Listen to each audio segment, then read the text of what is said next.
You have a statement that has come in from Adhir Ranjan Chaudhary, who has declined to be a part of this panel. The Congress party also says that various other senior leaders have not been included in this committee. They're not a part of this committee. And the idea like one nation, one election is such a serious political reform that goes to the idea of democracy in this country. It requires serious consideration. It's being used as a diversionary tactic ahead of the upcoming polls at the Assembly and the Lok Sabha elections. Respond to that argument. You know, Anusha, first I'd like to start by saying that the degree of fear in this alliance is directly proportionate to the kind of fear mongering that they're resorting to about different issues. So when they came in with their press conference the last time, they had nothing that they had decided on, and they were talking about how media is scared and how everything else is scared. And then they've come up with this propaganda of negativizing this one nation, one vote. This is not a new idea. There have been various committees that have been formed in the past. It is up to them to attend or to not attend. But the problem, they do not have any factual reason to not be a part of this debate. All they are saying is कि democracy खत्म हो जाएगी. भैया कैसे खत्म हो जाएगी? Give me one reason that you say that this is going to affect in any way the democracy. You're saying that the votes are going to matter, sir. Odisha is the biggest example in 2019. The votes happened together. Odisha, the state government was different. The central government was different.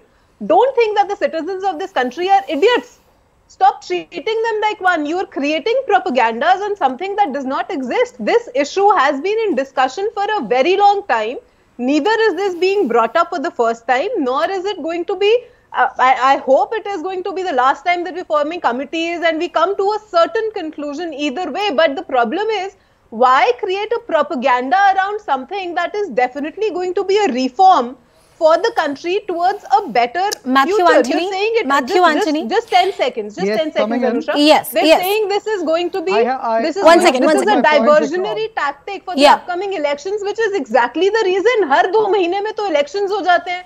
So Niti, the argument, no, I take the first part of your argument. And the argument here is, Mathew, it is often being argued that whenever BJP wants to bring in a big ticket reform, they never consult the opposition parties. They do not follow the due process. They do not form standing committees. There is no white paper. The matter is not referred to the Law Commission. This time for a change, even if I were to accept your arguments that have been made earlier, they are following a process. There is a draft report by the Law Commission. There have been earlier reports as well. A committee is being formed in which experts have been roped in. Then what's the objection to it? There is no ordinance that has been brought in that anybody can argue that this is an assault on democracy. Substantiate your argument when you say this is an assault on democracy. Article 1 of the Constitution says India is a union of states. And the states' electoral needs are completely different, or majority of them are completely different from the national interest. There is a line which is in unison. That's the federal structure of the country. Second is, when you come to the BJP's consultation and constitution of this committee, why is Harish Salve in the committee when he is a King's Counsel of UK?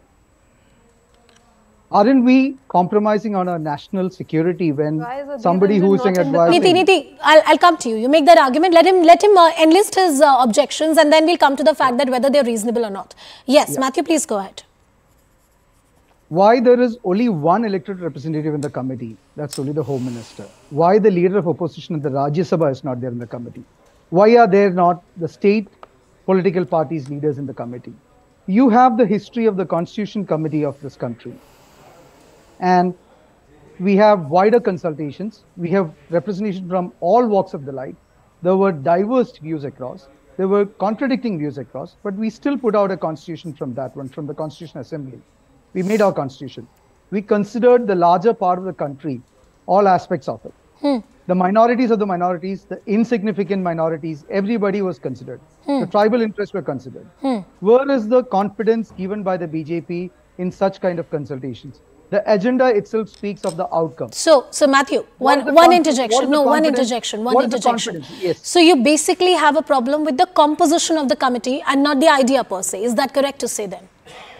That is the first objection. The second What is the is, second we one? are about the we are against the idea of one nation, one election, because the country's structure, the country's politics, the country's ethos have progressed from the 1950s to the 1967s to the 2023. The states have a lot of interest, and in order to keep that diversity, which is one of the unity in the diversity, which is one of our largest claims, which India has got across the country, across the world, is going to be affected with this one nation, one election, because in a study in 2015 done by IDFC Institute, 77% of the sample has agreed that they will vote for the single party in the state and the central elections if it is held together. 61% said that. No, one second.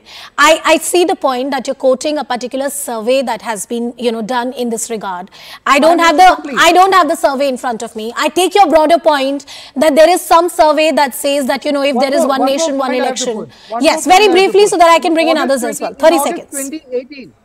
In August 2018, Justice B.S. Chauhan also in his draft report said that this is not a feasible idea to do with the current constitution of the country, and there should be constitutional amendments for this one. Yes. So the last commission also reported that it's not a feasible idea. So that's my points to start with the debate with. But I have to add to the last point. You're right that the draft report by Justice B.S. Chauhan said that the present constitutional framework will not permit you. You would require amendments, and certain constitutional amendments would also require 50% of the states to be on your side. Exactly. But the committee also said that in the long run, it's a good idea because it's going to save us a lot of money. And in the beginning, we would need around 10,000 crore rupees for a lot of infrastructure. The report was very nuanced. I've gone through that report of roughly 150 pages. It was very nuanced in the kind of recommendations it was making. It was also warning about the constitutional changes that had to be brought in. Mr. Rajgopalan, when you see this entire debate around simultaneous elections in this country, is it mere politicking, or perhaps the opposition parties need to give a serious consideration to this idea? Opposition parties should be very, very responsible and considerate towards the government's, proposals. Just mere walking out of the committee by Adhir Ranjan Chaudhary, putting one blame because of internal conflict in the Congress, they should not be playing to the, national interest. Apart from that, Anusha, Jairam Ramesh, when he was minister, he went to the Supreme Court against the Model Code of Conduct, saying that it is apprehending the implementation of certain progressive ideas of the government. Therefore, Model Code of Conduct should be removed from the Election Commission.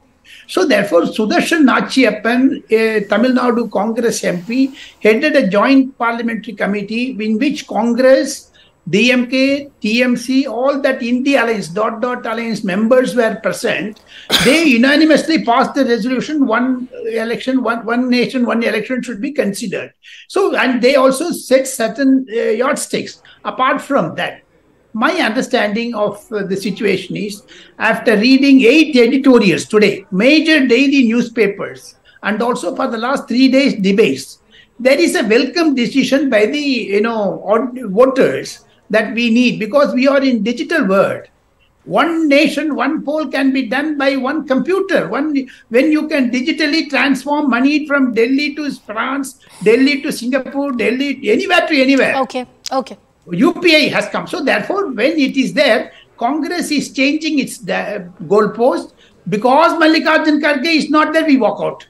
So Mallikarjun Kharge, they said, former Rajya Sabha leader of opposition, Mr. Ghulam Nabi Azad, he representing the regional party, Ghulam Nabi Azad. Mallikarjun Kharge is not elected by the people. No, it's that okay. is why they did not include. I think